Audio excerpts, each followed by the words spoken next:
Toda vez que o sol amanhecer, toda vez que a luz iluminar, pode saber que é a verdade, trazendo a liberdade pela mão. Pode saber,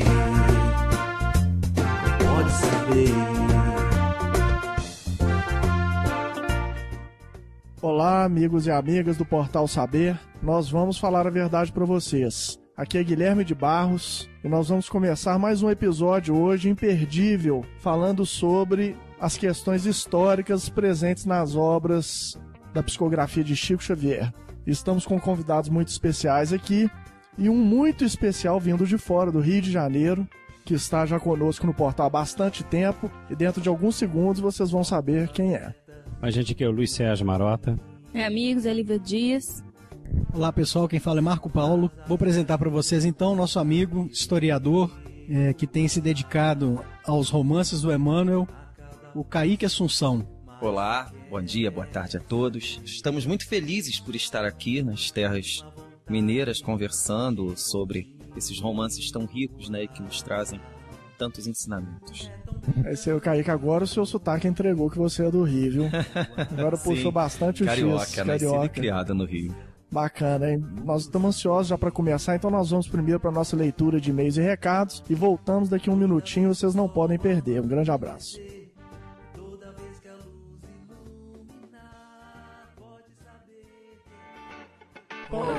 Eu tenho uma música dessa lista aqui, mas eu não sei se vai ser possível. Leitura de e-mails.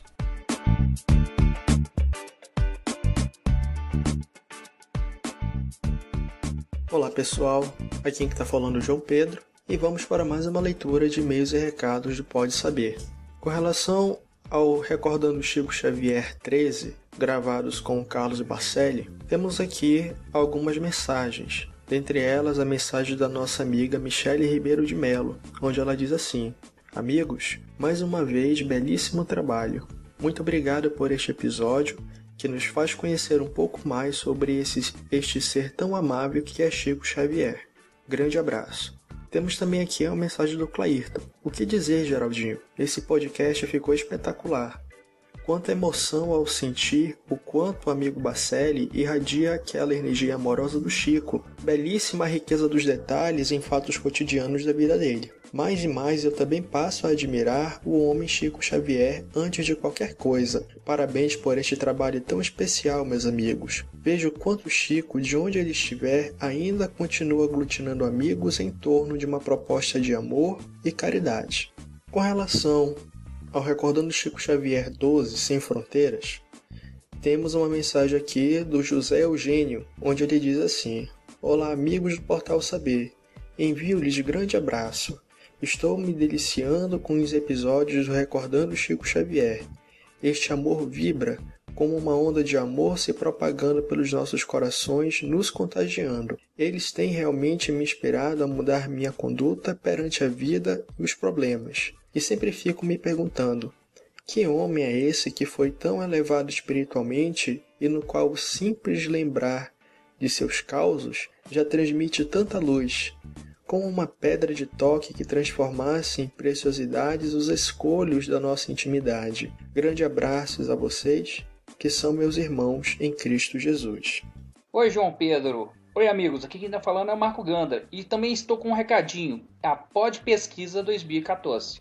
A Pod Pesquisa é uma iniciativa dos podcasts nacionais, os podcasts brasileiros. Não é uma iniciativa do Portal Saber, não é uma iniciativa de podcast espíritas, mas é muito importante que você participe, gaste um tempinho para responder essa pesquisa para nós, pois receberemos no final da pesquisa um relatório informando qual é o perfil dos nossos ouvintes. Dessa forma, ficaríamos muito gratos se você pudesse participar dando informações, e com isso conseguiríamos criar um podcast mais a cara dos nossos ouvintes. Segue um recadinho aí do Léo Lopes. Um abraço.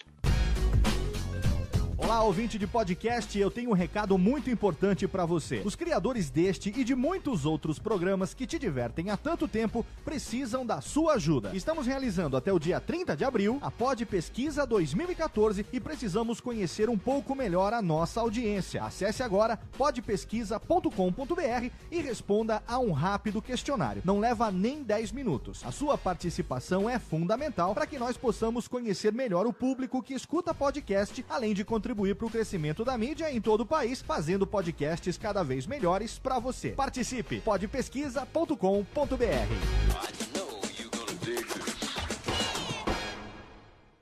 Bom, pessoal, fiquemos agora com mais um episódio do Pode Saber. Um grande abraço para todos.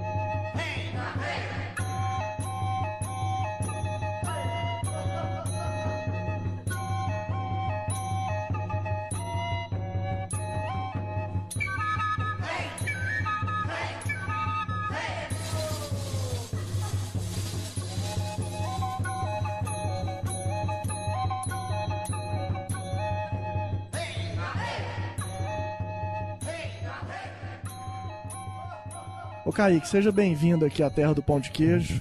Como não poderia faltar, né? Tem o pão de queijo aqui na mesa pra gente bater no papo, descontraído, porque você já tem bastante experiência nessas pesquisas históricas. E a gente queria rapidamente, ô Kaique, se você permite, a gente ouvir um pouco de você. Como que você conheceu o espiritismo em linhas bem gerais, assim, pra você se apresentar para as pessoas, e como que começou esse seu interesse por aprofundar mais na pesquisa da parte histórica das obras do Chico. Eu sempre gostei muito de história, particularmente a história romana. Sempre me atraiu muito desde a infância. Na adolescência eu me tornei espírita. Quer dizer, minha mãe se tornou, logo depois eu me tornei em 1995, lá no Rio, no Centro Espírita Humildade e Amor. E claro, a gente, se tornando espírita, ouve logo falar do Chico Xavier e do Emmanuel. E desde aquela época, o Emmanuel foi um senador romano. E tratei de ler o Há 2000 anos. Demorei a ler os outros, né? Paulo Estevão, Ave Cristo, tempos depois é que eu li. E eu já fazia teatro, né? Quando me tornei espírita. E calhou naquela época das atividades baterem. Eu segui a mocidade aos sábados, né? Fim de semana, também tinha atividade aos domingos. Ou teatro comum, nada a ver com espiritismo. E aí eu decidi largar o teatro para me dedicar à mocidade. Depois de um tempo, a própria direção da casa solicitou que nós fizéssemos alguma coisa para ajudar as famílias assistidas, né? Era final de ano, isso foi em dezembro, inclusive dezembro de 1997. E dali, eu e uma amiga minha da mocidade tivemos ideia de fazer Há 2000 anos, e eu senti desde aquela época que o romance teria um peso muito forte, né? Seria muito bacana ver nos palcos. E no Rio de Janeiro, até então, até onde eu sei, ninguém tinha feito em teatro, né? E batalhei, graças a Deus, a gente só faço teatro espírita, né? Para ajudar instituições, enfim. Minha profissão, como eu falo, é professor, historiador, nada mais do que isso. E desde então a gente fez todos os romances históricos do Emmanuel no teatro. Porém, desde que a minha linha de pesquisa sendo Roma Antiga, eu tive acesso a muito material, livro que é inédito no Brasil, né? Na verdade, boa parte das pesquisas mais aprofundadas sobre Roma Antiga está em inglês, está em francês, está em italiano, dificilmente em português. Então, tendo acesso a esse material de fora, eu comecei a reconstituir figurinos civis, armaduras, os ambientes da época, as paredes, as casas, as ruas, tudo isso para o teatro, né? Então a gente tem um trabalho bem bacana com relação ao teatro de reconstituir a época, tal qual foi, as togas, as túnicas, tudo isso. E você teve a oportunidade de ouvir os outros episódios que já foram publicados relativos à parte de romance histórico? Pelo menos uns 2, sim. E, assim, você compartilha dessa visão que a gente tem de que a mediunidade do Chico, ela realmente retrata coisas que dificilmente ele teria acesso a alguma bibliografia que pudesse, digamos assim, trazer à tona aquela informação, ou seja, que muito possivelmente venha realmente de fonte mediúnica e que venha atestar a mediunidade dele? Bem, certa vez eu escrevi até para uma revista falando sobre isso, né? Que não se trata de glorificar de maneira alguma a personalidade do Chico Xavier. Na verdade, se trata de deixar para o futuro bases mais firmes para o espiritismo, até porque o Chico Xavier, sem dúvida alguma, é impossível dissociar da importância que ele teve no movimento espírita brasileiro. No entanto, sabendo que ele tinha pouco estudo, ainda na praticamente República Velha que ele estudou, quer dizer, mais ainda não havia uma política educacional nacional, trabalhava-se muito desde cedo, né? A gente sabe perfeitamente da vida dele, trabalhava desde criança, aliás, preferiam até empregar crianças e tal. Seria muito difícil, na época, ele ter acesso a esse material. Muitas informações eram conhecidas por historiadores, sim, eram conhecidas. Outras não, porque pesquisas arqueológicas sempre estão avançando. Mas eu acho que seria praticamente impossível, e levando em consideração que ele psicografou esse romance num período de poucos meses, há 2000 anos é coisa de 3 meses, né? Eu acho que seria muito difícil, praticamente impossível, ele ter acesso a todas essas informações que até hoje não se encontra num livro. Você encontra as informações esparsas e, repito, muita coisa de fora, principalmente da Europa. É isso aí, ô Kaique, o nosso bate-papo ele vai ser bem longo, eu acredito até que talvez a gente venha a ter 2 episódios, um episódio A e B desse bate-papo nosso, então é bom pra quem tá nos ouvindo aí ficar realmente atento. Só que de todas essas pesquisas que você fez, a gente vai procurar focar mais em 2 aspectos principais, que é a das tradições da família romana, no aspecto religioso, familiar, social, né, como um todo, e na parte da pesquisa de ambiente, né, da cidade, da urbis romana, da topografia, que tem um mapa muito interessante que a gente vai procurar publicar ele no portal junto com esse episódio pro pessoal, não é isso, Marco? Exatamente. Você fica à vontade, Kaique. Comece aí dando o tom da nossa conversa, iniciando por esse aspecto cultural, sociológico aí da sociedade romana. Na verdade, seria praticamente impossível não dar uma mini aula de história romana, né? Primeiro a gente tem que falar da sociedade romana, como estava dividido. Os patrícios, que seria a nobreza da cidade, eles se consideravam descendentes dos fundadores da cidade. Com o tempo a cidade foi crescendo e foram vindo pessoas de fora. E aí nós temos o que chamamos de plebe, né? O povo em geral. Teríamos também, que muitos consideram como os clientes, Emmanuel cita isso no livro, até a época do Ave Cristo, que os clientes, isso é uma questão muito complicada, porque não era uma categoria social específica, né? Os romanos eles estavam ligados por laços de amizade e proteção recíproca. Isso poderia ser de um pobre para um rico, poderia ser de um rico para um mais rico ainda. Então, na verdade, a clientela nada mais é do que uma proteção mútua entre eles. Proteção política, talvez até pegando em armas, se fosse caso, uma revolução, uma guerra civil e tal. E também teríamos a escravidão. O escravo, no início, ele era muito pouco visto na Roma Antiga. Por dívida, depois os romanos não poderiam ser escravizados por dívida ou por guerra. Claro, a partir do momento que Roma começa a se expandir e dominar vários territórios do mundo, os escravos entram em massa no Império Romano. Então, nós temos a sociedade, temos nos romances históricos representantes das 4 classes citadas, né, vamos dizer assim, levando em consideração a clientela, né, dentro do aspecto citado. E nós temos também aí o patriciado. Vamos falar sobre o patriciado. Qual o personagem faz parte, por exemplo, alguns personagens turbulentos? Flamínio Severus. No Ave Cristo nós temos o pessoal da gens Elvídia, né, que é a família Lúcius, como Emmanuel cita. Temos também o Quinto Varro, apesar de ser um nobre, vamos dizer, empobrecido, ele fazia parte da nobreza, né? A nobreza não era você ser rico, a nobreza era um estado. Você podia estar com uma situação financeira ruim, mas você era do patriciado.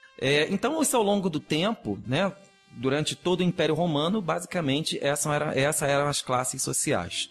Agora, a questão da família romana, a questão da sociedade romana, dos costumes, o casamento, Roma, na verdade, era uma sociedade muito semelhante à atualidade.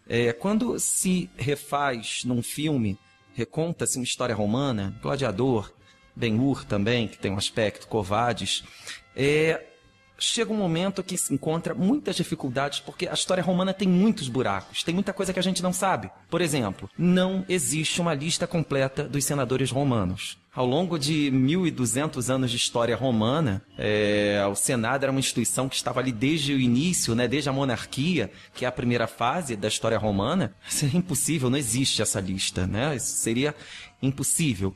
Existem personagens que são citados, que deixaram marcas ou não, mas a maioria dos romanos que viveram nesses 1.200 anos de história não deixaram marcas para nós, para a posteridade. Há costumes até mesmo básicos, por exemplo, de vestimenta, de penteados. Quando a gente refaz isso no teatro ou no cinema, também tem coisas que são presumíveis, nós não sabemos. Então, o que eu quero dizer com isso? Desde coisas mais complexas, costumes ou acontecimentos, até coisas básicas do dia a dia, muita coisa é presumível. E, acrescentado por um fato, tal qual a nossa sociedade, a sociedade romana mudou muito. Existe um comentarista romano, Juvenal, talvez eu não me lembre exatamente o nome, mas ele fala muito sobre isso, que era impossível, primeiro século DC, que era impossível ele se manter na moda, porque a moda muda o tempo todo, as pessoas mudam o tempo todo. Então, você tem uma mentalidade romana pegando a partir do momento que os romances históricos de Emanuel iniciam. Onde iniciam? No primeiro século antes de Cristo, fins da República, início do Império.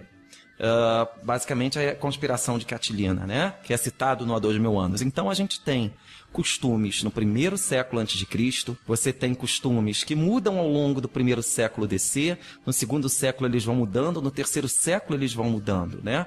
Então, infelizmente, tem essa questão de que você tem que diferenciar muito bem as épocas, né? Quando alguém fala, não, olha, os romanos não eram assim, os romanos, eles não respeitavam o casamento, o adultério era praticado, não, isso é uma fase. Tem que saber qual período que está se referindo, às vezes até qual região também do Império, né? Com Imagino certeza. que os hábitos em Roma, na capital, eram bem diferentes também dos hábitos provincianos, né? Sim, como porque acontece. Ali você estava em contato com os provincianos, né? E também há uma questão que deve ser desconsiderada, né? Historiadores mais antigos falavam que os romanos imitaram os gregos de maneira alguma. Os romanos, na verdade, eles foram os primeiros a iniciar, depois de Alexandre o Grande, o que nós conhecemos como globalização. O que era a cultura romana? Tudo que eles tinham de melhor, eles juntavam a cultura das populações. O que os gregos tinham a oferecer de melhor? Os egípcios, os persas também, o pessoal da Mesopotâmia, os povos da Mesopotâmia, de Israel. Então, o que esses povos tinham a oferecer de melhor? Juntavam aquilo dali e isso era a cultura romana. A gente não fala só de ideologia, de casamento, enfim, visão de vida, religião. A gente está falando também de questões do dia a dia mesmo. O que os gregos inventaram que pode facilitar a vida na cidade? Pois no livro você conseguiu, enfim. enquanto você lia os livros, você conseguiu identificar esses pequenos trechos que entregam de alguma forma esses hábitos da família romana. Sim, a posição, vários. por exemplo, eu estou me lembrando aqui da posição da mulher em relação ao homem, na família, especificamente no livro Há 2000 anos, né, que fica muito claro. Fica muito claro. A postura da Lívia e do Públio Lentulus como casal, traduzindo aquela cultura da mulher, né, do tratamento da mulher e da supremacia masculina na lida familiar, digamos assim, né? Sim, a família romana mudou muito ao longo dos séculos. O que ela era antes das conquistas era uma coisa, depois das conquistas foi outra. No primeiro século antes de Cristo, quer dizer, até a República, o que era o casamento romano? Era um dever pátrio. Você tinha um dever pátrio de casar e fornecer filhos de sangue à pátria. Então, o que acontece entre o casal, eles respondiam diante do Estado, porque antes de mais nada, aquela relação ali era para o bem do Estado. Então, na verdade, é a sua mulher, a sua esposa. Ela é a mãe dos seus filhos e a mulher com quem você tem que ficar. Uma convenção social bem clara, muito clara. Outro detalhe interessante, antes de entrarmos nisso, é a questão que os romanos tinham, né? De dividir o homem público do privado. O homem público é o cara das honras, é o cara que tem que ser honrado, tem os títulos, tem que cumprir o dever dele com relação ao império. O privado, eu sou uma coisa, grandes pensadores moralistas do Império Romano, no privado eles frequentavam até bordéis. Bebiam a beça, faziam arruaça. Então, são duas coisas que são divididas, né? Muito mais do que da nossa sociedade, né? Nossa sociedade tem muita gente assim, sim, mas eu sou o Kaique, independente, não existe o Kaique público-privado, esse sou eu, mas na época não, era o público e o privado, a mulher pública e a mulher privada. Então, dentro dessa questão, existe uma divisão muito óbvia Papel do homem, casamento, bem estabelecido. No Império ele muda. No Império, as questões matrimoniais passam a ser de foro íntimo, quer dizer, o casal fala por si. A mulher deixa de ser a mãe dos filhos. Claro que existe um dever pátrio com Roma. Claro que existe uma questão de dar filhos a Roma. Augusto, ele fez leis para lutar exatamente contra o fim da descendência da nobreza, né? Os nobres não queriam casar, os nobres não queriam ter filhos, que também mais adiante a gente vê o quê? Que também tem a ver com fatos relacionados no livro há 2000 anos. Então Augusto decretou leis para que esses romanos casassem nobreza com nobreza. Então o que vem a ser o casamento do primeiro século? A mulher é a companheira do homem. O que eles fazem é privado deles. O homem é o juiz daquela família. O que aquela família faz de errado ou de certo é responsabilidade dele diante do Estado. Então essa questão da companheira, aquela mulher que não é só a mãe dos seus filhos, mas que vai estar ao seu lado na sua vida, que tem que ser fiel a você, que vai estar na dor, na alegria, é o ideal romano do primeiro século, que é nitidamente o Públio Lentulus e a Lívia do há 2000 anos, né? Chega até inclusive a alma gêmea de minha alma. E eu também já tive a oportunidade de ver uma reconstituição de uma música romana de um grupo da Itália chamado Sinaulia, que faz um trabalho arqueológico musical fascinante. Tem até algumas músicas aí, se eu não me engano, não sei se essa exatamente está aí, que é uma música, um poema de um romano para outra romana, e ele utiliza o termo latim gêmeas, quer dizer, nós somos gêmeos. Então parece, né, no meu entender, que não era uma questão de almas gêmeas da gente trazer para o aspecto espírita atual. Era um termo utilizado na época, pelo que eu pude entender. O papel da mulher. Então, a mulher, antes, era a mulher, a mãe que cuidava dos filhos, que tinha que fornecer grandes guerreiros e homens honrados à pátria. Vide aí Cornélia, mãe do Caio e do Tibério Graco, que foram tribunos romanos e que foram assassinados. Claro, a mulher tem que fornecer filhos, tem que cuidar de casa. Não, no primeiro século isso muda, porque a nobreza tinha escravos, eles não faziam nada, a mulher muito mal escovava os dentes. Homem muito mal escovava os dentes. Você não colocava sua roupa, você não se penteava, você não se maquiava. O homem, pelo menos, ele está administrando a justiça, ele está administrando as terras deles. A mulher não, a mulher seria, né, aquela, por uma questão até machista, machismo de acordo com a atualidade, não na época. O homem ficaria administrando e a mulher faz o quê? Se até escravos eles tinham para cuidar de casa e dos filhos. Então a mulher caiu no ócio, na ociosidade. Quando a gente fala ociosidade, não falamos no termo romano ócio, que era diferente. A gente fala nos termos atuais. Então a mente vazia, ela começa a fazer uma série de depravações mesmo, atitudes depravadas, que Emmanuel enumera isso no livro, mas essa é uma questão muito conhecida, né? E ele fala que Calpurnia e Lívia eram mulheres à moda antiga, que não se envolviam nos desvios morais da época, né? Vamos dizer assim. E ainda tem uma outra questão também, detalhe, na época a mulher, ela podia ou não administrar a casa, o marido é quem permitia que ela administrasse os servos, a limpeza da casa e tal. No há 2000 anos, Emmanuel deixa claro logo no início que ele deixava que Lívia cuidasse da casa, porque logo após o jantar com Flamínio Severus, ela dá ordens a uma escrava para talvez recolher o jantar. Você acha que tem algum trecho interessante que você gostaria de... Com relação à situação da mulher, da família, a situação da mulher não, ela é muito bem resolvida, Emmanuel fala sobre isso. E está bem disperso apenas no livro no também, início, né? Sim, exatamente. Existem outras questões, porque se de um lado a Calpurnia e a Fúvia são mulheres da honra romana, perdão, Calpurnia e Fúvia não, Lívia e Calpurnia, nós temos aí uma Fúvia e uma Aurélia que representam todos os vícios da época. Uma coisa que eu gostaria de anotar, que eu achei muito interessante que o Kaique está falando, que tem muito a ver com o meu coração, o modo de pensar, sabe? Essa questão de você... Eu não acho que uma nação, ela deve ser feita sozinha. Eu sempre pleiteei que o Brasil, por exemplo, fosse uma nação que temos tantos talentos, mas que a gente pudesse pegar tudo de bom que tivesse no mundo.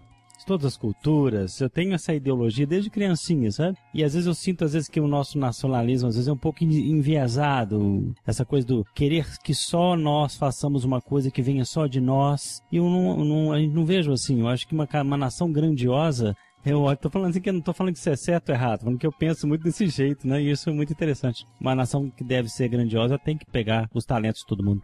Até só pra comentar que a nação moderna que mais imita Roma é os Estados Unidos, e eles fazem exatamente isso, né? Sim, eu já tive a oportunidade de ver um vídeo na faculdade sobre isso, já havia comentado em particular com o Marco, bastante. Dando continuidade a essa questão da família romana, também era diferente. O que era essa família?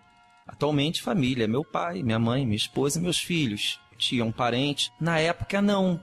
Pai e mãe, depois que os filhos casassem, já não eram parentes. Então, o pai da família, a esposa, os filhos e os escravos também. Tudo isso fazia parte da família, até mesmo os clientes tinham um laço quase que não só de amizade, como também quase que familiar. Então a família romana ela era muito mais extensiva. E o pai de família, o chefe da família, ele era o juiz da família. E cabia a esse chefe de família zelar pela moral, dentro das tradições romanas, da sua família. Fica muito claro no livro que o Públio Lentulus, ele é ali o chefe da família. E aí nós temos 2 detalhes interessantíssimos sobre isso, que existiu o tribunal doméstico. O chefe de família, ele tinha o poder de decidir, inclusive, sobre vida ou morte dos seus. Na época do Império Romano, isso já tinha meio que caído em desuso, não era sair matando, né? E os romanos também eram muito impulsivos. Adultério. Haviam leis que proibiam adultério a partir do Augusto. Se eu me lembro bem, Augusto, na época dele, proibiu o adultério feminino. Mas o que acontecia com essa mulher? Em tempos mais remotos, ela poderia ser assassinada pelo esposo. Na época do Império, a mulher, quando casava, ela dava um dote ao marido. Isso era comum até pouco tempo, né? Na época do Império Romano era assim, ela poderia perder o dote, poderia ir para o exílio, sofrer uma série de penas. Havia caído em desuso a questão de matar, assassinar a sua esposa. Por lei ainda existia, mas havia caído em desuso. Na época do Augusto, um personagem rico fez isso e foi criticado. Mas a questão que a gente não pode entender a história romana de maneira fechada porque são pessoas como nós. Nero, na sua época, evoca essa lei e mata uma de suas esposas, acusada de adultério. Então, quando a Lívia é acusada de trair o senador Públio Lentulus com Pilatos, o que a gente sabe que era uma grande armação, ele fala nitidamente sobre isso, né? Como senhor dela, que para nós, muitas mulheres, eu digo, amigas que falam, nossa, que homem machista. Não, era a sociedade da época. O papel do homem era esse, o papel da mulher era esse. E não é só o esposo dela, é o chefe da família. Então, se eu me lembro bem, ele chega a evocar esse lance, que poderia abandoná-la para sempre, porque certamente ela perderia a filha, ia para um local distante ou até mesmo matá-la. Outra questão também a considerar nesse particular. Muitos talvez considerem, né, nossa, o homem foi traído, e a gente chega a colocar chifres e tal. Não existia essa questão na Roma Antiga. Por que ele esconde o adultério? Vergonha porque foi o homem traído? Não. Na Roma Antiga não se caçoaria dele nesse sentido. Lá vai, foi traído. Não. Claro, é um desregramento, sim, sem dúvida alguma, adultério, mas ele seria acusado diante da sociedade da época de não manter a ordem dentro da sua família, o que poderia também ter implicações políticas, porque se o cara não consegue manter a ordem em casa, ele não vai conseguir manter a ordem política numa província, numa cidade que seja. Então, muitos romanos escondiam isso, e é exatamente o que o senador faz. Augusto também decretou leis que se descobrisse que o marido havia escondido o adultério, o marido também seria punido. E ainda abre-se um outro parente, a Fúvia, que para nós, falando bem vulgarmente, a fofoqueira tomando conta da vida dos outros. Não, os romanos eram isso. A Fúvia é o ideal romano da época. Porque, voltamos à questão, o público e o privado. Uma coisa é o público, outra coisa é o privado. Mas, independente do que ele é no privado, se isso for descoberto, ele tem que prestar contas diante da nação do comportamento dele. Então havia um costume romano de literalmente tomar conta da vida um do outro, principalmente dos grandes figurões. E é assim, por exemplo, que a gente sabe histórias de Nero, de Calígula, de Tibério, que podem ser mentirosas, exageradas ou não, podem ser verdade. Mas o que a Fúvia faz no livro era uma coisa extremamente comum e incentivada na época. Você olhava um grande figurão, denunciava publicamente as virtudes, os defeitos dele, os desvios morais, e denunciava isso publicamente, com o objetivo de quê? De corrigi-lo. E ela, dentro da moral romana e do ponto de vista dela, né, como ela tinha ascendente, uma ligação com ele, porque era casada com o tio dele, o que não significa que ela era parente. Ela fala alguma coisa de ascendente. Nós temos uma ligação remota, quer dizer, ela não fala nós somos parentes, que isso não seria assim na Roma Antiga. Ela ainda vai falar com ele antes de denunciá-lo publicamente. Então, dentro do ideal romano da época, ela estava fazendo um favor. E repito, o comportamento dela, que para nós seria, nossa, que mulher... Essa é a vilã. A vilã, fofoqueira, tomando conta da vida do casal. Não, aquilo era muito comum. Você denunciava em pichações, enfim, falava. Isso era muito comum. E como é que seria a questão da adoção de uma religião minoritária, como, né, seria o cristianismo nascente, pelos patrícios, pelos cidadãos romanos? Ela foi tratada, na sua opinião, da maneira correta no livro? Sim. Na verdade, os romanos eles não tinham uma preocupação moral muito grande. Eles acreditavam nos deuses que regiam a vida, os deuses estavam nos acontecimentos da vida. Júpiter seria o grande deus, mas era um deus do Estado, não era um deus tão particular. Os povos provincianos deviam adorar Júpiter. Se tratava de aplacar a fúria dos deuses. Para quê? Se os deuses estiverem satisfeitos conosco, nós romanos vamos ter paz e prosperidade. Então, as grandes tragédias, as calamidades públicas e privadas, esse acontecimento, uma casa desabou, um filho adoeceu, isso era colocado na conta dos deuses, né, que precisavam ser aplacados. Então, como era essa relação da religião romana? Muitíssimo semelhante ao candomblé atual. Você fazia sacrifícios para obter favores, proteção dos deuses, no caso seriam os orixás, né? Ou dos espíritos ancestrais também, parece que os romanos sim, eles acreditavam nisso, isso também fica muito claro, né? Os deuses lares, manes, os pênates, que tinham um altar doméstico, onde ali as refeições da família também eram colocadas uma oferenda para eles, né? Então isso era, na verdade, o traço principal da religião romana. Agora, acreditavam em vida após a morte? Sim, mas ninguém nunca desenvolveu nisso. Quer dizer, tinha os que acreditavam, os que não acreditavam. As principais correntes de pensamento romano da época do há 2000 anos seriam o epicurismo e o estoicismo. Grosso modo, que a gente teria que fazer um estudo só sobre isso.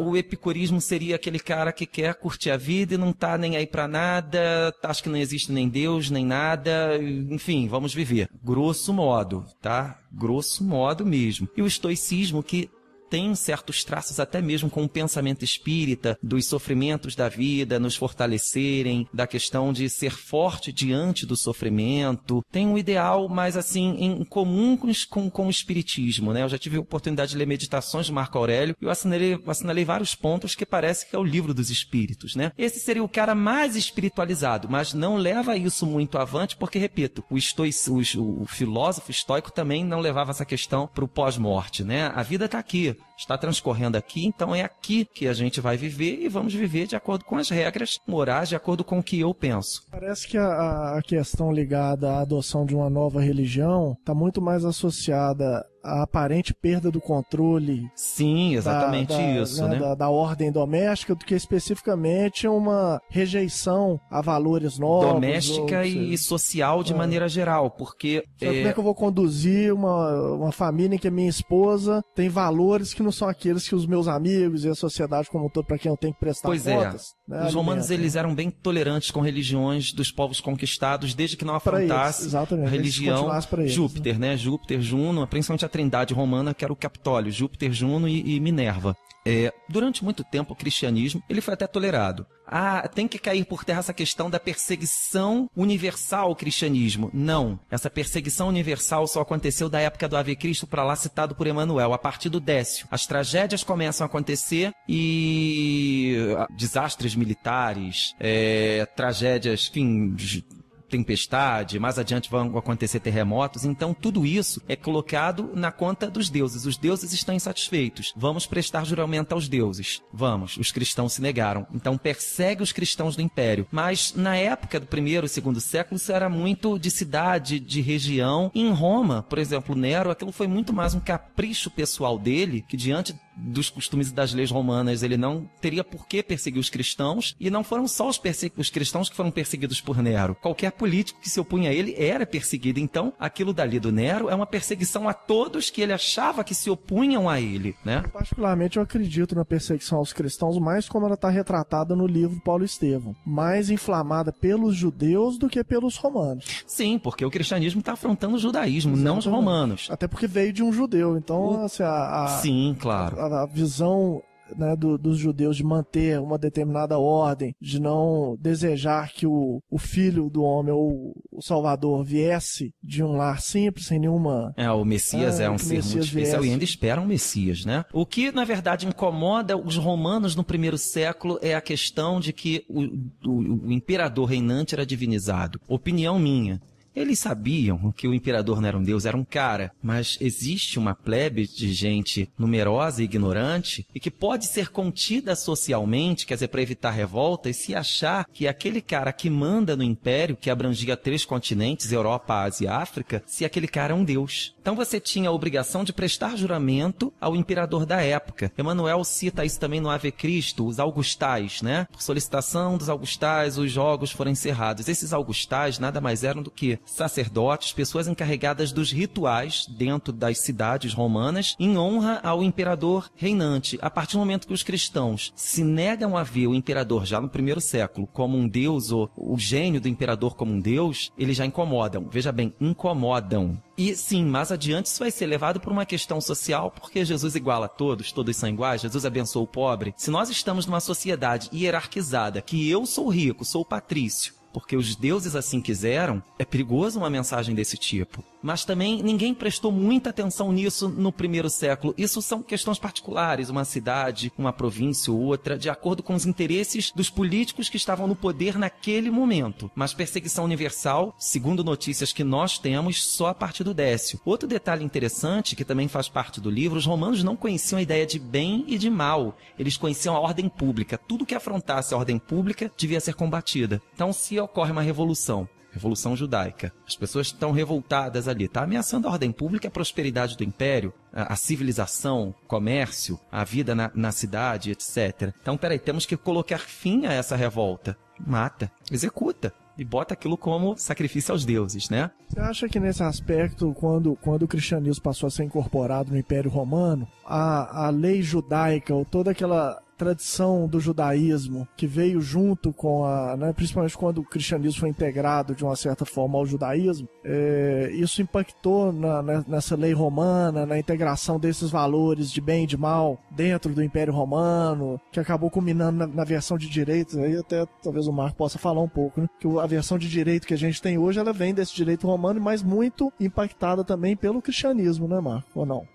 O que se estuda é que nós temos uma herança do direito romano muito vinculada ao direito privado e mais especificamente ao direito civil, que são as regrinhas do dia a dia, mas o que se tem estudado hoje de impacto do cristianismo no direito, né, eu acho que só alertando aí para quem for trabalhar na edição, talvez seja uma questão que foge, né, demais, mas o que o cristianismo impacta no direito diz respeito aos fundamentos superiores que hoje nós lemos como os direitos fundamentais e direitos humanos. Então, os historiadores, mesmo os materialistas, reconhecem que é graças ao cristianismo que nós temos o sucesso dos direitos humanos e dos direitos fundamentais graçando em todo o planeta. Entendeu? Porque sim. Diz respeito isso, na verdade, é um estudo muito aprofundado, né? Porque até certo ponto, os judeus influenciaram os romanos, mas essa religião cristã também foi adaptada ao espírito romano na época. Os santos no lugar dos deuses, os próprios padres flamínios como os padres católicos, antigos templos romanos foram transformados em igrejas católicas. Então, na verdade, é um cristianismo do ponto de vista romano, sem abrir mão de muitos dos seus valores. E essa questão do bem e do mal,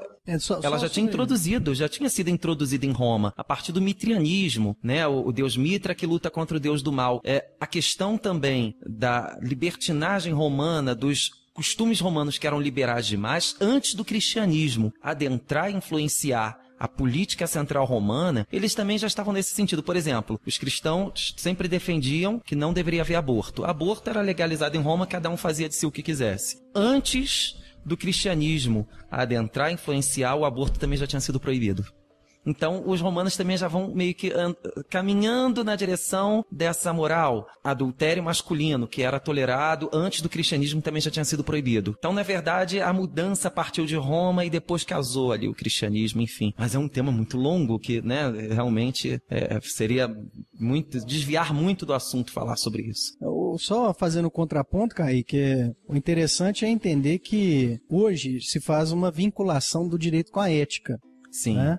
E hoje a gente estuda que o direito faz parte do sistema de eticidade. Né? No século XX, tentou-se fazer uma separação entre direito e moral. E hoje a gente conclui que você não consegue fazer uma separação, né, tão rígida, né? E a grande diferença, a grande nota diferencial no cristianismo é que ele dá força à eticidade. Ele traz uma eticidade forte que o direito romano não consegue suster. Sim. Quando Jesus fala lá para Públio Lentulus, né, que tudo que ele vê de construção vai ruir e que todas as leis iníquas, ele usa essa expressão, Sim. da sua civilização ruiriam, ele estava certíssimo, porque hoje, quando nós fazemos uma volta nas leis romanas, o que nós vemos é só iniquidade. Os romanos, eles eram, do ponto de vista da eticidade, os verdadeiros criminosos. Por quê? Porque eles estavam calcados no valor do patrimonialismo, do paternalismo, da posse, da tradição, né? Eles não consideravam valores éticos maiores,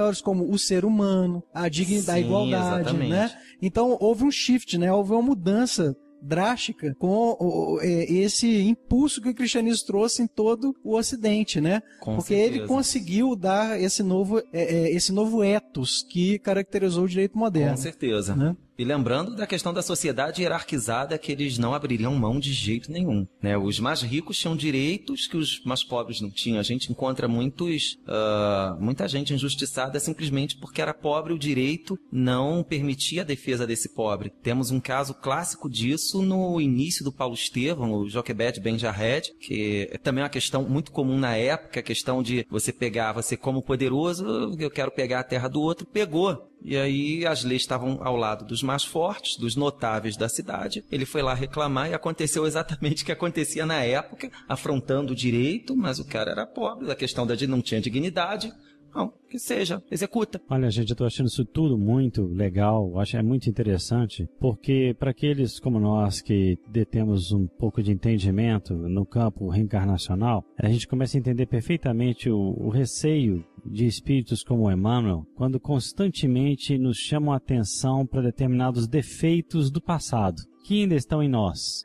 Toda vez que ele vai falar, quando ele fala exatamente sobre a formação da mentalidade cristã, ele fala, nós não estamos aqui para cometer esses tipos de erro, para nos macumunarmos com as formalidades e normalidades do campo religioso, institucional, normal, etc. Tudo isso ele fala evitando porque ele sabe qual que é o nosso teor de personalidade. E é esquema de conheça-te a ti mesmo, né? Para às vezes a gente tem que se autoconhecer para se tornar um pouquinho melhor. E eu acho isso muito interessante porque essas características estão muito embasadas em nós, não é? Nós trazemos muitas vezes esse normalismo, esse amor à aparência, esse amor aos títulos, às honras, não é? Como sendo isso que é o foco, né, da vida e de tudo, e isso nos atrapalha tanto a ser realmente cristãos, né? Nos atrapalha tanto a gente chegar um pouco na essência do Cristo. E depois a gente pode até discutir como é que essa Roma ainda está dentro da gente, né? Como é que isso, porque são valores aí pregados durante milhares de anos. Então, realmente isso está muito forte dentro de nós e a gente vai tentar se cristianizar e aí vem toda uma Roma, né? Eu tô lembrando desses pontos nos livros do Emmanuel, né? Não sei se eu tô adiantando, mas eu tô lembrando que em todos os livros dele, de Roma, ele relata as dificuldades de aceitação do cristianismo de alguns romanos, né? Em função muito desses pontos que você está relatando. Questão de honra, né? Dignidade, eles eram superiores. A gente vê o Públio Lentulus com a Lívia, o maior choque dele quando ela fala que Jesus que curou a Flávia foi o comportamento dela estar conversando com uma escrava, dela estar sendo amiga de uma escrava, né? De estar compartilhando e comungando com uma escrava. Aquilo gera um ódio pavoroso nele. Esse não é Jesus, não foi Jesus que curou, não pode ser alguém que permite esse tipo de coisa, né? E ela não está sendo cristã, ela não está sendo romana, né? Sim. Mesma coisa no Ave Cristo, né? O Tassiano, o ódio que ele tem do pai dele, que ele nem sabia que era o pai, né? Sim. Ao ver o pai dele levando crianças humildes para cantar para ele, né? Que ele solta os cachorros literalmente, né? É um comportamento extremamente romano. Sim, com certeza. De tradição, tá quebrando meus paradigmas, né? E vários outros livros, né? No próprio 50 anos depois, 50 anos né? depois também. O pai da Célia, Ovídio, quando ela aparece supostamente com um filho, né? Que ela, por renúncia, disse ser dela, né? Que não era nem da mãe dela, nem dela. Exatamente. Ele se choca com aquilo e em um momento algum ele se aproxima dela e pergunta, minha filha, né? O que aconteceu? Assim. Mas a cultura era tão forte que a intenção dele já era matá-la, né? Mas isso que a gente tá falando, você remontando a Roma, você fala comigo, Olivia, isso era o habitual da época. Mas isso muitas vezes fica arraigado em nós com uma profundidade muito grande. Então, esses fatos, eles estão aí, muitas vezes, nos remontando à dificuldade de aceitação de Jesus, que acolheu a todos indistintamente de classe, de atitude, renovando todo mundo, né? Não é que ele permitia o erro, mas ele amava o ser humano. Então, isso eu acho muito bonito. Esses pontos que, às vezes, a gente vai deixando se acumularem nos milênios dentro de nós. Isso em todos nós, né? Sim, com certeza. Você tocou 3 pontos interessantes. Primeiro, com relação à influência do pensamento romano no mundo atual. Existe um colega meu também de história que fala, olha, para mim o mundo começou em Roma. Nós ainda temos uma mentalidade até certo ponto muito romana. Até porque quando a nossa sociedade capitalista passou a ser formada, a Renascença, de onde eles vão tirar a inspiração? Grécia e Roma. Você falou na questão do escravo, que é exatamente o que eu tinha marcado. Parece que você leu meu pensamento, que eu marquei para falar sobre isso, e a questão do Elvídio Lúcius, né? Para começar, os escravos eram parte da família, inferiores, mas eram da família. Então, o que o Públio Lentulus, isso está muito claro, entre a Anacleta e a Helena no Ave Cristo, que tem uma relação muito próxima, né? E também entre a Lívia e a serva Ana no Há 2000 anos. Os escravos eram muito próximos. A gente tem uma visão da escravidão africana dos tempos. A escravidão na Roma Antiga era diferente. Eles eram seres humanos que haviam caído na desgraça de se tornarem escravos. Quer dizer, trabalho forçado. Não exatamente isso, mas trabalhavam pelos mais ricos, pelos notáveis, pelos dignos, né? Então, esses personagens, eles eram da sua família, membros inferiores, mas eram. Os escravos estavam em tudo, eles sabiam da vida de todo mundo. Eu já tive a oportunidade de ver situações de uma senhora romana chorando no colo de uma escrava, mais ou menos como a Lívia faz. O que Emanuel, Públio Lentulus, chama atenção é que ela está levando isso muito além, porque você podia conversar, você podia se relacionar, mas espera aí, eu sou a senhora, você é a serva. Você é inferior. Então é isso que ele chama atenção, até para se envolver demais nas superstições judaicas, né? Que qualquer romano via com preconceito e com desdém. E com relação ao voltando à questão do tribunal doméstico, muito claro que você citou do Elvídio Lúcius, né? O homem era o juiz da família. Ele tinha o poder de vida e morte sobre os seus membros. Situações como essa, nos 50 anos depois do Elvídio Lúcius, são muito comuns em Roma. Mal vistos, inclusive, pela sociedade romana. Você não podia ter acessos de raiva, você tinha que ser ponderado. Mas você, peraí, o que está acontecendo? Eu sou o juiz, minha filha engravidou de quem? De outro romano, no caso seria supostamente o Lólio Úrbico. Era um escândalo tremendo na época. Aí volta aquela questão do Públio Lentulus. Ele não conseguiu, como pater família, pai da família, manter a ordem dentro do seu lar. Então ele, como juiz, o que ele faz? Num acesso de raiva, infelizmente, muito comum e muito criticado na época, ele puxa o punhal para assassinar a filha, e a mãe, a Alba Lucínia, se mete na frente. Um seriado que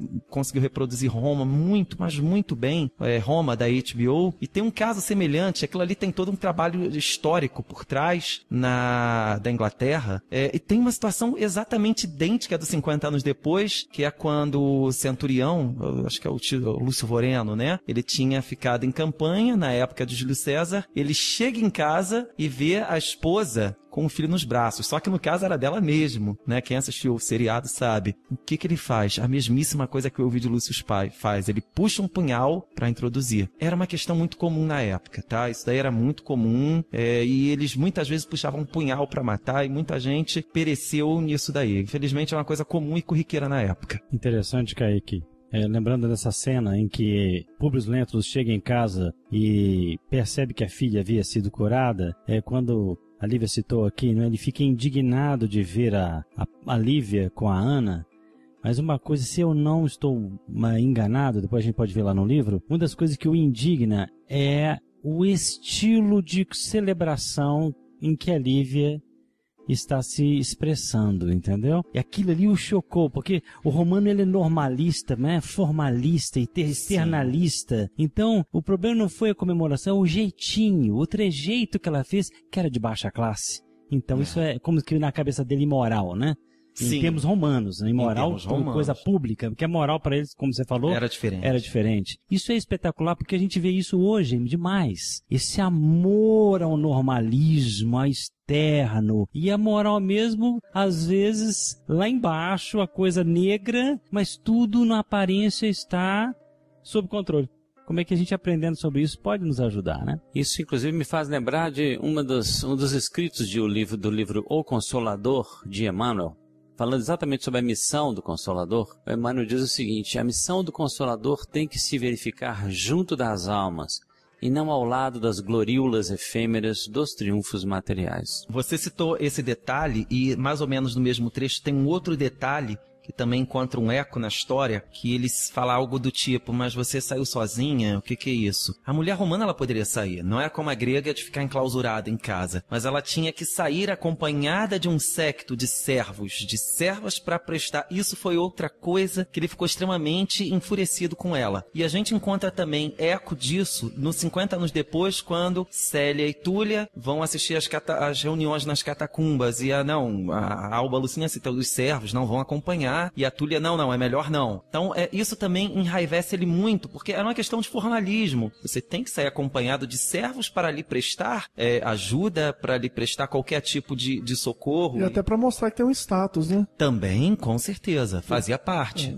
E eles gostavam, né, não só com relação às roupas, que eram riquíssimas, como os próprios prédios públicos, né, era para impressionar e para mostrar ao mundo que o mundo era inferior. Por isso que os prédios eram grandes, gigantescos, enormes. Kaique, você nos falou sobre uma questão muito interessante sobre a educação relativa aos avós paternos. Você Sim. podia trazer isso pra gente? Claro, com certeza.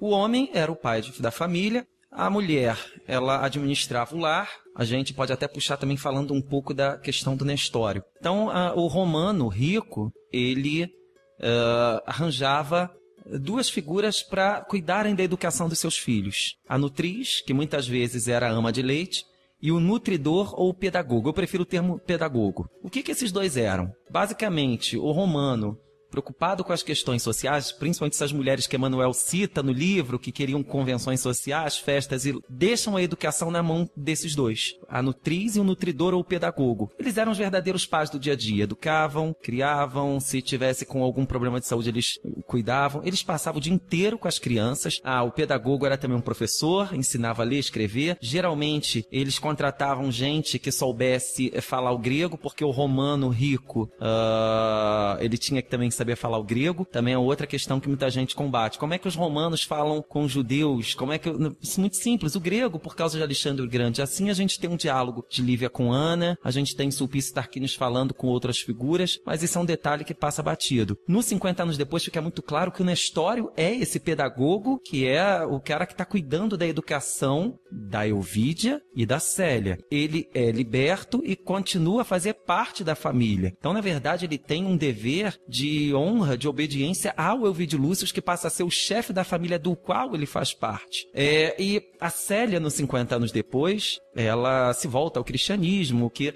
volta essa questão da Lívia, isso era mal visto, um desvio moral, um defeito, enfim, ela está levando demais essa superstição a sério, essa coisa de judeu. E aí nós sabemos pelo livro que logo que ele retorna a Roma, o pai dele, Elvídio Lúcio... Só citar o livro, porque às vezes pode ser que as pessoas... 50 anos depois.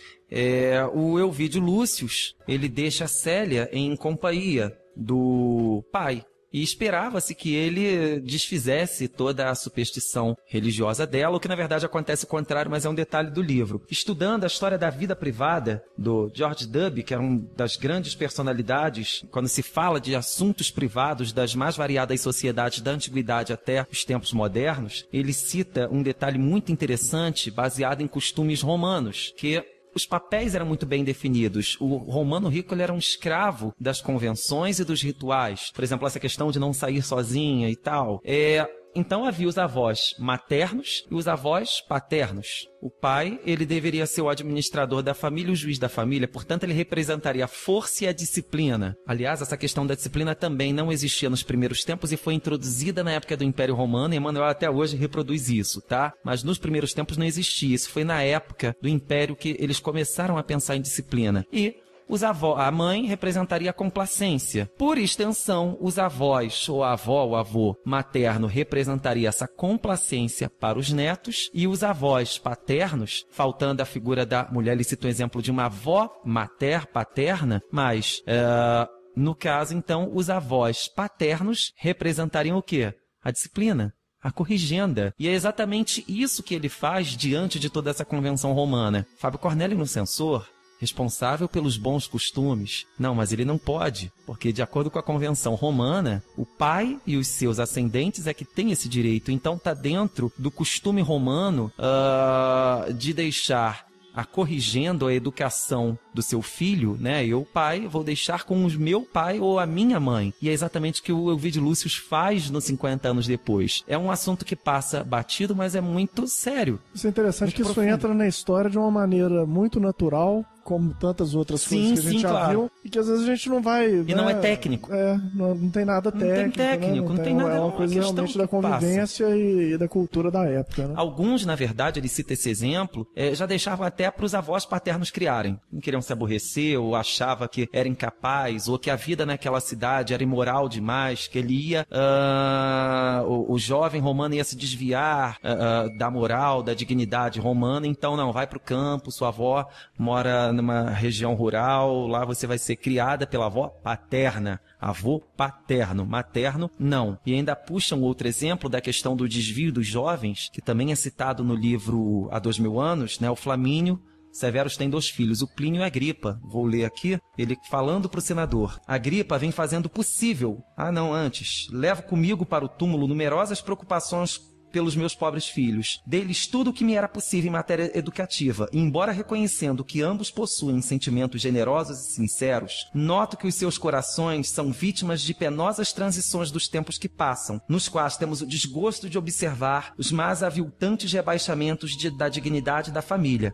Agripa vem fazendo o possível por se adaptar aos meus conselhos, entregando-se aos labores do Estado. Quer dizer, ele iniciou a carreira política dele, que era o que se esperava. Mas Plínio teve a pouca sorte de se deixar seduzir por amigos pérfidos e desleais que não desejam senão sua ruína e arrastam aos maiores desregramentos nos ambientes suspeitos das mais altas camadas sociais, levando muito longe o seu espírito de aventuras. E ele ainda cita também, que logo no início do livro, que o Plínio era chegado em esportes, né? George Dubb cita uma coisa interessantíssima que eu gostaria de ler do livro, né? Falando o fim da juventude, exatamente o que Emmanuel está narrando. Todos sabem.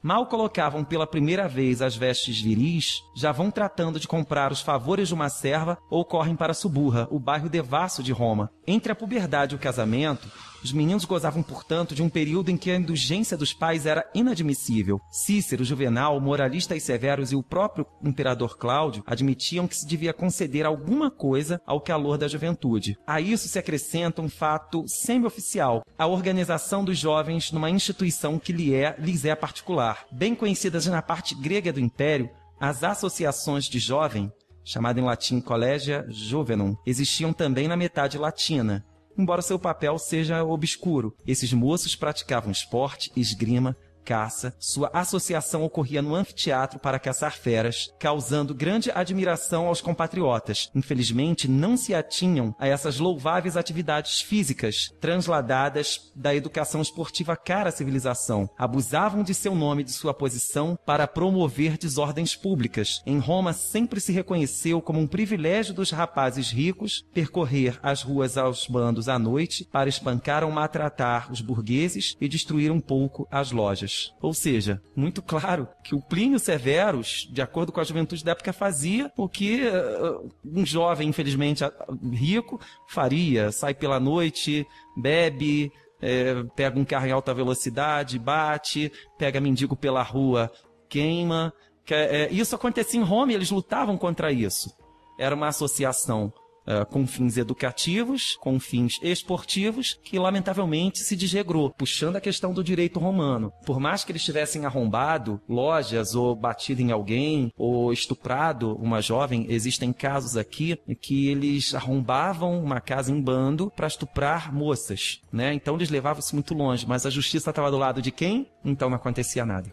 Fica muito claro a situação do Plínio Severus em acordo com a época. Eu acho impressionante isso, porque o Emmanuel não faz esse tipo de referência por menos. Ele tem um objetivo ao relatar essa devassidão da juventude. E qual que é a conclusão que a gente tira para a atualidade disso? É que os tempos passaram e muita coisa continua da mesma forma. Na essência, o ser humano é o mesmo. Nós vemos a juventude queimando os indigentes na rua, se consorciando aí para esse calor da fase juvenil sem a ascensão espiritual devida, né? Que existia, se não me engano, não sei se ainda existe, um segmento do estudo de história chamado História das Mentalidades, não sei se eu já ouvi falar, que fala exatamente sobre isso, né? Que na verdade passam-se milhares de anos, muita coisa muda na aparência, mas em termos de mentalidade isso demora muito tempo. Essencialmente o ser humano é o mesmo, né? Vai para mudar. Isso tem muito a ver com o que a gente aprende em espiritismo, né? Sim. Que as nossas mudanças no campo dos sentimentos, no campo dos condicionamentos, ela demanda um esforço hercúleo às vezes, difícil, para que elas possam de fato ser tocadas e mudadas na essência. Um nível de caminhada, inclusive religiosa, superior para que isso possa ser acelerado. Do contrário,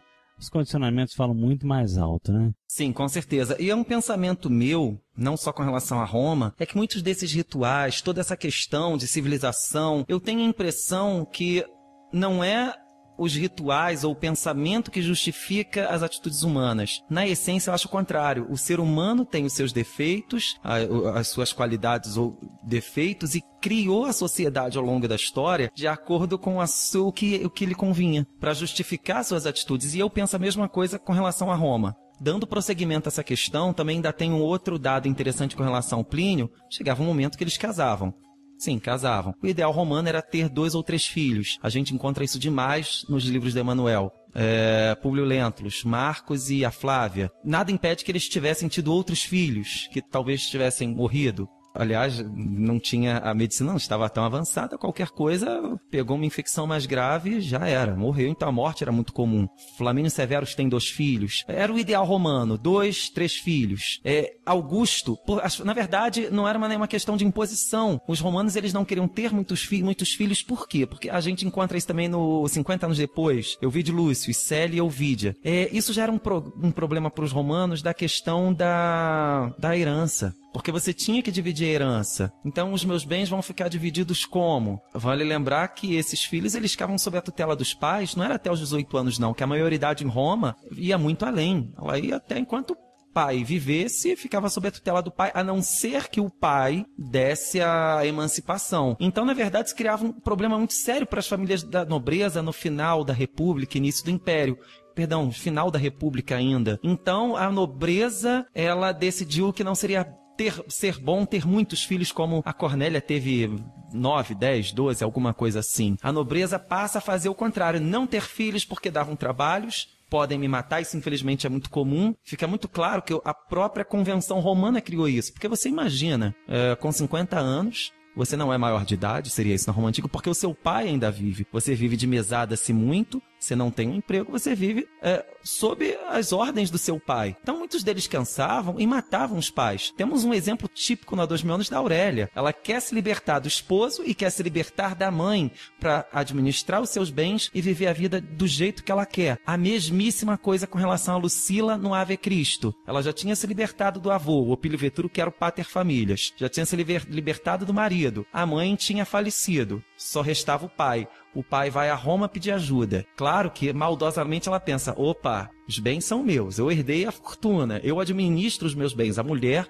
viúva, ela já poderia administrar os bens na Roma Antiga. O que ele quer aqui? Não, vai embora. Então talvez não seja nem uma questão tanto monetária, é uma questão financeira de acordo com a convenção, de acordo com os costumes da época. Opa, eu vou ter que repartir meu bem. Não, meu pai morreu, vai embora. Né? A gente encontra ecos disso. Voltando à questão do Plínio Severus, em algum momento esses jovens se casavam. E aí entra aquela questão da paixão, da questão de ter aquela mulher e viver para aquela mulher. E muitos desses jovens, depois de um tempo dentro do lar, o livro continuando ele fala sobre isso, eles voltavam aos prazeres de antes. Amante, circo, os jogos, e vai trair a mulher. É exatamente o que o Plínio Severus faz no Há 2000 anos. Ele larga os deveres porque ele não aguenta.